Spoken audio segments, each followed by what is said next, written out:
Hey there, Wolfpack. Wolfman back here to say thanks for clicking on the video. Please don't forget to like, comment, and share the video. It all helps with the YouTube algorithm. And if you guys are new here, please consider subscribing. With all that out of the way, sit back, relax, and grab a snack. Enjoy. 1, 2, 3, come on!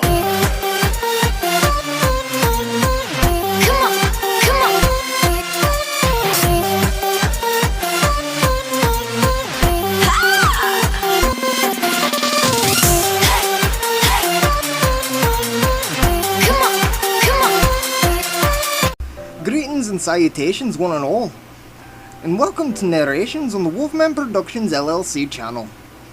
I'm your narrator, and I suppose introductions are in order. So, I'm Discord. I'm a little new here to the channel, and I much appreciate if you give me some time, as I'm kinda new to this whole narrating thing. So, as a small recap for all those who neglected to watch the first video, when last we left off in the world of Doomed, we are introduced to the Phantasm, a relatively small group of prowess.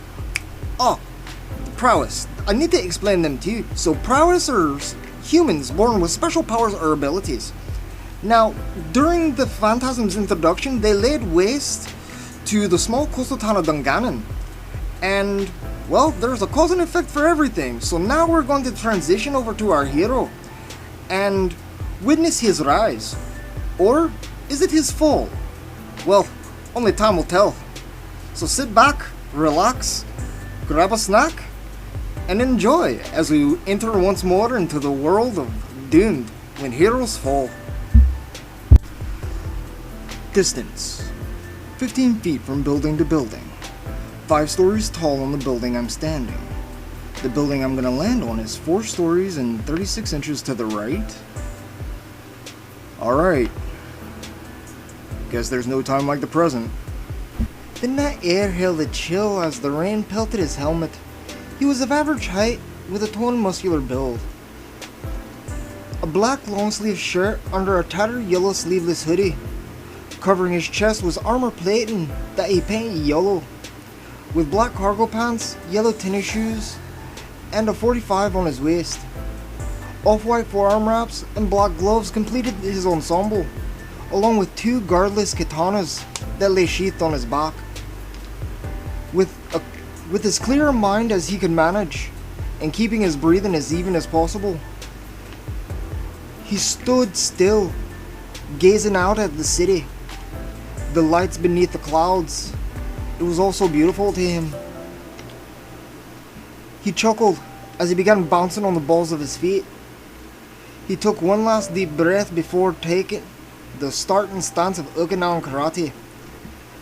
As his feet met with the rooftop, his exhale was sharp and fast.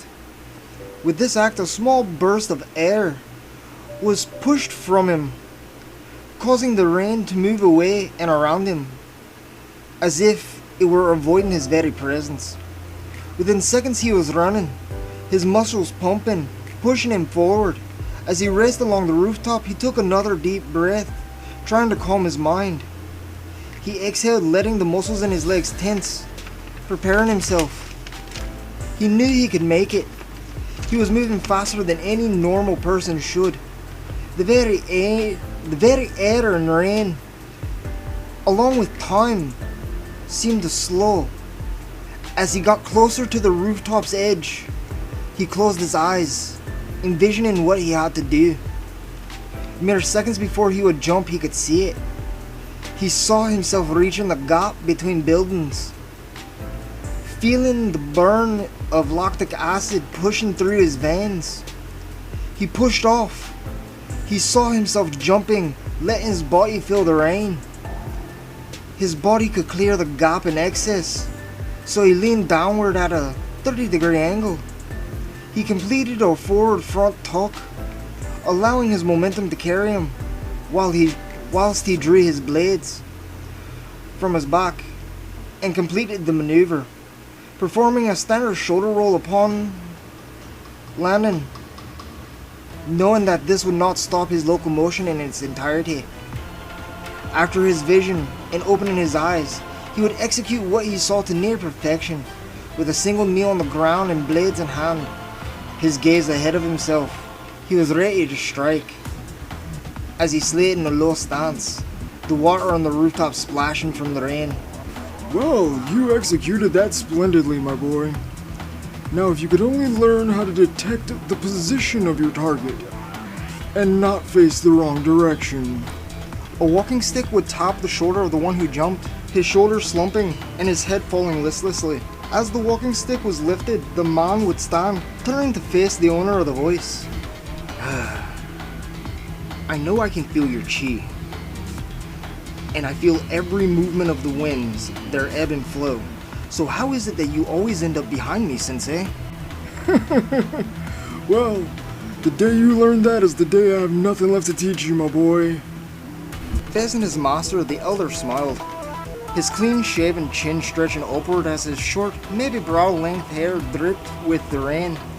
The elderly gentleman was draped in a navy blue yi fu, the traditional kung fu uniform, his face showing wrinkles upon his visage, though his body was just as fit as the younger's, if not slightly more so. The two walked towards the access door, and the younger man reminisced, thinking of the events that led to his and the elder's first encounter. He would think of a time when he was just a boy, no older than 5 or 6. First, the loss of his parents to the attack on Dungannon while he was on a school trip to the neighboring city of Iremond. His class was visiting the Historical Protocol Emporium, where Gretton kept all the public records pertaining to the Global Congress's treaties and amendments. Other documentation of historical relevance were housed within as well. During the tour of the facility, the emergency broadcast system began to display the events taking place. As he witnessed this, he dropped to his knees, arms limply falling to his sides. His heart sank as he realized what had happened. With the world spinning and his mind racing as he felt the loss. A pain in his chest unlike anything he had ever known accompanied this whirlwind of grief surrounding him. His entire world fell into darkness as he had no other family to speak of. At that moment, he couldn't take it. The heartbreak was too great. His mind went blank. The other students cried, all whining while they realized what the events meant. The teachers did their best to console the children, while at the same time feeling the same pain themselves. He didn't register any of it. At that point, he was nothing but dead weight. No reaction, nor movement, or speech could express what he had felt, so he gave none. He vaguely remembered the sensation of being held by someone, as tears fell from his eyes. Over the next few weeks, a ceremony was held in honor of the dead. For it was nothing but a blur. For him, it was nothing but a blur of time, emotion, and events he would vaguely recollect years later. He was placed in the foster care system due to his lack of immediate or extended family. For 6 months, he was in foster home after foster home. Most of them were okay, he guessed, but the entire transition time during placement, he never spoke. It wasn't until he finally decided for himself that none of this was what he wanted. The last couple he was placed with were the best thus far. The woman was kind and sweet, while her husband was strict but fair. Those were the ones he remembered the most. He spent another 4 months with them. But like with the rest, he never learned their names. That was the home he ran from, the one he regretted. What came next, though, was something he would not trade for the world. Well, how about we grab some food, huh? Huh? What was that, Sensei? Sorry, I was remembering something. Oh, really? And what would that be? The day we first met, Sensei. The silver-haired man chuckled while nodding. Clearly the master understood the meaning behind the words. Again, beginning to walk down the staircase in silence, the younger man once more let his mind remember. Flashing back, night had fallen on Prophis, the city 2 miles outside of the former site of Dungannon. The boy exited from a second-story window.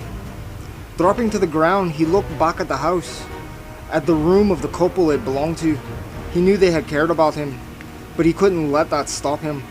With a hardened heart and a heavy soul, burdened with an unknown purpose, he left, racing down the back alleys of the city. He would jump over fences and trash cans, trying to get better at it. Doing his best, he was pushing his physical abilities as much as possible.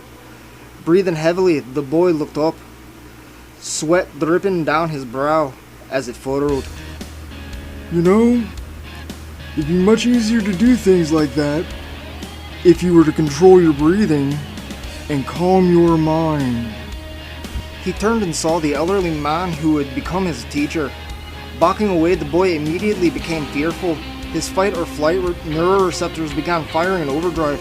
His heart beat out of control, and his breath was rapid. He tripped over his own feet, falling flat on his arse. I'm sorry.